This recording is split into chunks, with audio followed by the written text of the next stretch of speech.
la hauteur qui passe par les épreuves. Parce qu'il y a des épreuves par lesquelles tu vas passer. Mais je vais déjà te dire aujourd'hui que Dieu te fera passer par des épreuves pour glorifier son Saint-Nom. Dieu te fera passer par des épreuves pour confirmer, ok, la parole qu'il t'a donnée, pour te rendre mature, pour grandir, ok, pour grandir tes expériences avec lui. Parce que voyez-vous, le roi David, à un temps de sa vie, avait commencé à citer l'Éternel comme étant son Dieu. Quand vous lisez les psaumes, il considère beaucoup Dieu avec un adjectif possessif. Il dit « mon ». Eh bien, je vais déjà dire à une personne que la traversée des épreuves vous permettra, nous permettra d'intituler Dieu avec des adjectifs possessifs. C'est-à-dire qu'il y aura un temps où tu vas plus seulement dire « j'invoque Dieu, j'appelle l'Éternel », mais tu vas dire « maintenant mon Dieu sera avec moi. Maintenant mon Dieu va me montrer telle chose. Maintenant mon Dieu va me répondre. » Tu dois arriver à un niveau de ta vie où la hauteur dans l'esprit t'emmène, ok, à interpeller Dieu comme étant ton Dieu. Donc tu dois comprendre que derrière la hauteur de l'esprit, il y a un témoignage par lequel tu vas commencer à dire mon Dieu. Aujourd'hui, l'oracle Orpha, quand j'enseigne l'évangile, je connais mon Dieu, la façon dont il travaille avec moi, donc il m'éprouve, donc il me répond, donc il agit avec moi. Et vous devez avoir cette capacité, derrière votre appel, derrière votre majesté, toutes les promesses que Dieu vous fera, vous devez avoir la sagesse de savoir comment Dieu travaille avec vous. Ce soir, je vais parler de la hauteur qui passe par les épreuves. Je vais dire à une personne, au travers de Genèse 45, verset 16, il y a un bruit dans ta vie, au travers d'une épreuve, il y a un bruit. Au travers d'une difficulté, il y a un bruit. Vous savez, le bruit peut être une condamnation, une séparation, une déception, un chômage, quelque chose qui peut ruiner les sentiments, qui peut ruiner les pensées, qui peut décourager. Mais je veux dire à une personne aujourd'hui qui entend un bruit autour de sa vie, ce bruit deviendra agréable. Lorsque vous atteignez la hauteur de l'esprit, la hauteur de la foi, de l'espérance, de l'amour du Seigneur Jésus, vous allez comprendre certains bruits comme étant agréables. Parce qu'en fait, c'est ce qui se passe dans le monde spirituel. Chaque épreuve d'un enfant de Dieu est entendue dans le spirituel comme quelque chose d'agréable. Le livre de Jacques nous dit, bien-aimés, regardez comme des sources de joie parfaites les épreuves auxquelles vous êtes confrontés. Ça, c'est Jacques chapitre 1. Il y a quelqu'un ici qui est dans une épreuve. Je vois l'Éternel transformer ton épreuve en quelque chose d'embelli, en quelque chose d'agréable. Tu vas me dire, mais prophétesse, comment c'est possible? Oui. Je veux dire à une personne que Dieu prend soin des oiseaux du ciel. Dieu ne peut pas t'abandonner sur la terre. Je suis là pour te dire que le bruit que tu entends est un bruit agréable à ta destinée. Ton appel pour l'homme brillant, la femme brillante que tu es. Oui, il y a des bruits qui viennent dans nos vies parce que le temps est venu où nous devons vivre l'agréable de Dieu. La Bible dit que ce bruit s'est répandu dans la maison, mais il était agréable à Pharaon. Mais pourtant, voyez-vous, les pharaons sont censés être des figures de prédation, ok, d'attentats, de destruction. Je dis à quelqu'un aujourd'hui, peut-être qu'il y a un pharaon qui est en train de te combattre, mais laisse-moi te dire qu'il te deviendra agréable si tu reçois cette parole au nom de Jésus. La Bible dit, ensuite au verset 17, Pharaon dit à Joseph, dis à tes frères, faites ceci, chargez vos bêtes, partez pour le pays de Canaan. Beaucoup de gens ne savent pas que derrière leur épreuve, en réalité, Dieu les déplace. Oui, je suis là pour parler de la hauteur derrière l'épreuve. Vous savez, beaucoup d'enfants de Dieu ignorent la hauteur, la promesse, la force cachée derrière une épreuve. Et je suis là en tant qu'oracle pour te dire, tiens bon, parce que tu n'es plus loin. Canaan était la destination que Pharaon avait donnée en ordre. Il y a des gens qui sont des pharaons, qui sont en train de donner un ordre pour qu'on t'élève. Il y a des gens qui t'ont causé des difficultés, qui sont en train de donner un ordre de ta délivrance. La Bible dit que ce pharaon a ordonné qu'on les transporte à Canaan. Le verset 18 dit, prenez votre père, votre famille, venez auprès de moi, je vous donnerai ce qu'il y a de meilleur au pays d'Égypte. Donc, toi qui es là, derrière ton épreuve, tu es loin de savoir que Dieu te réserve le meilleur. Je ne comprends pas certains enfants de Dieu qui sont en train de s'apitoyer quand les choses ne vont pas, qui sont en train de regretter quand les choses ne vont pas.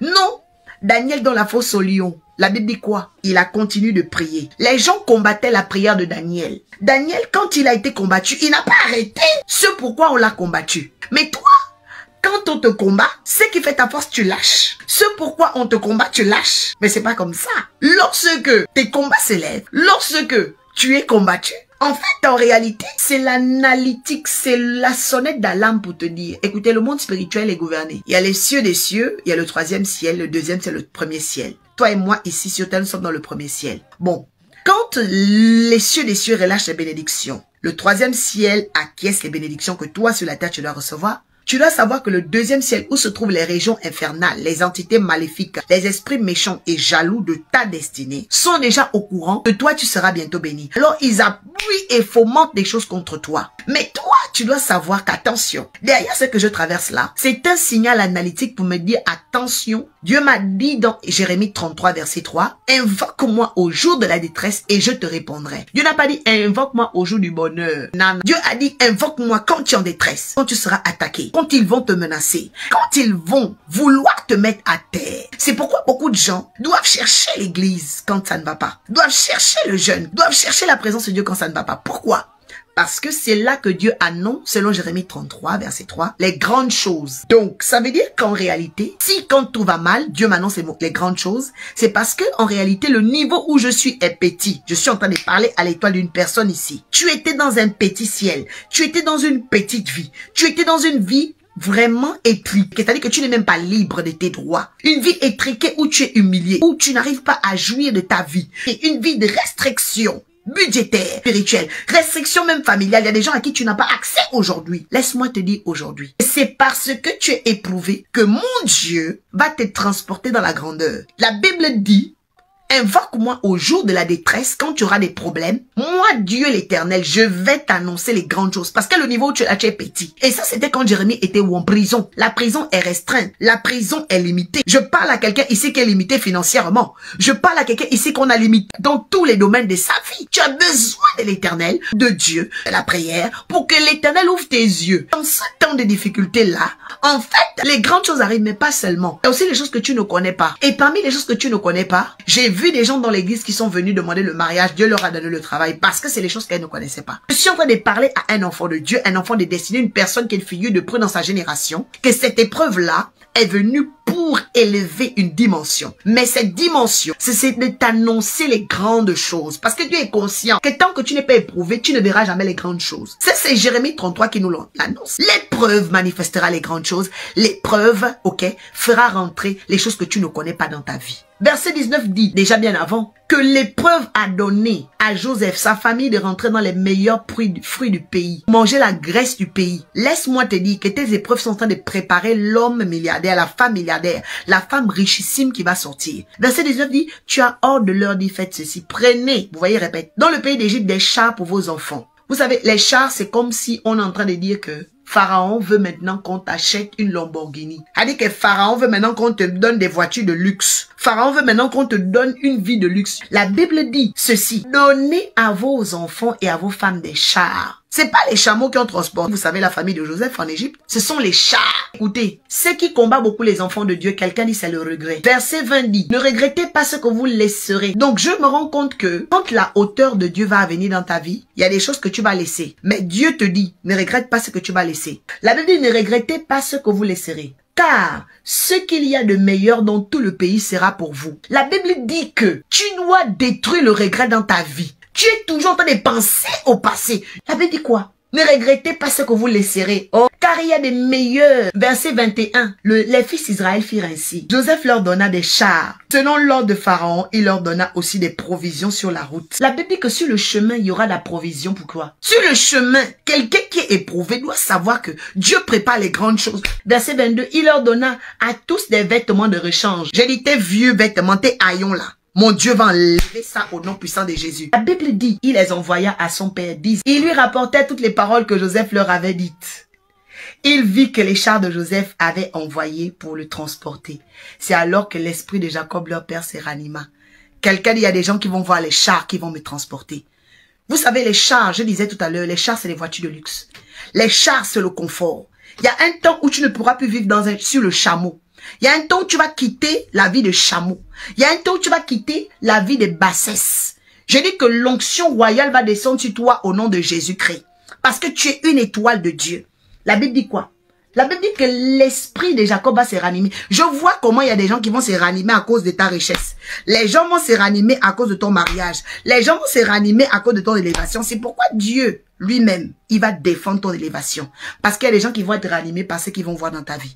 Et Israël dit, chargé de ce qu'il y avait de meilleur en Égypte. Et vous voyez, le mot meilleur se répète trop. La hauteur qui passe par l'épreuve permet à quelqu'un d'obtenir le meilleur dans sa vie. On leur donne des ânes chargés, le meilleur de l'Égypte. Je dis, tu auras le meilleur de ton pays. Le verset 24 dit quoi? Il congédia ses frères qui partent. Il leur dit, ne vous querellez pas en chemin. La Bible dit ceci. Le verset 25 dit, ils remontèrent de l'Égypte et ils arrivèrent dans le pays de Canaan auprès de Jacob leur père. Je dis à quelqu'un, le pays où tu es là, Dieu va maintenant t'emmener dans les hauteurs. La Bible dit au verset 25, il leur dit, Joseph vit encore et même c'est lui qui gouverne tout le pays d'Égypte. Et le cœur de Jacob resta froid parce qu'il ne les croyait pas. Aujourd'hui, tu vas comprendre que même quand les gens ne vont pas croire en toi, tu vas percer. La Bible dit que Jacob, qui était le père même de Joseph, ne croyait pas. Mais ça n'a pas empêché Joseph de briller. Tu n'es pas né pour rester dans l'épreuve.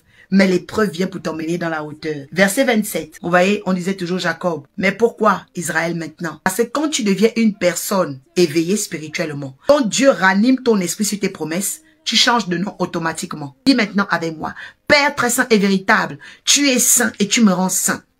Tu as donné ta vie par ton sang et j'ai été justifié. Maintenant, c'est l'heure de ma prospérité. Maintenant, c'est l'heure de ma montée. Maintenant, c'est l'heure de mon changement. Maintenant, c'est l'heure de ma délivrance. Maintenant, c'est l'heure de mon élévation. Maintenant, c'est l'heure de ma hauteur. Sanctifie-moi par ce que j'ai entendu. Transforme-moi par ce que j'ai reçu dans mon cœur. Et que les signes commencent à m'accompagner. Que mes yeux voient, que mes oreilles entendent et que les paralytiques marchent. Dans les domaines de ma vie où j'étais paralysé, que je marche au nom de Jésus.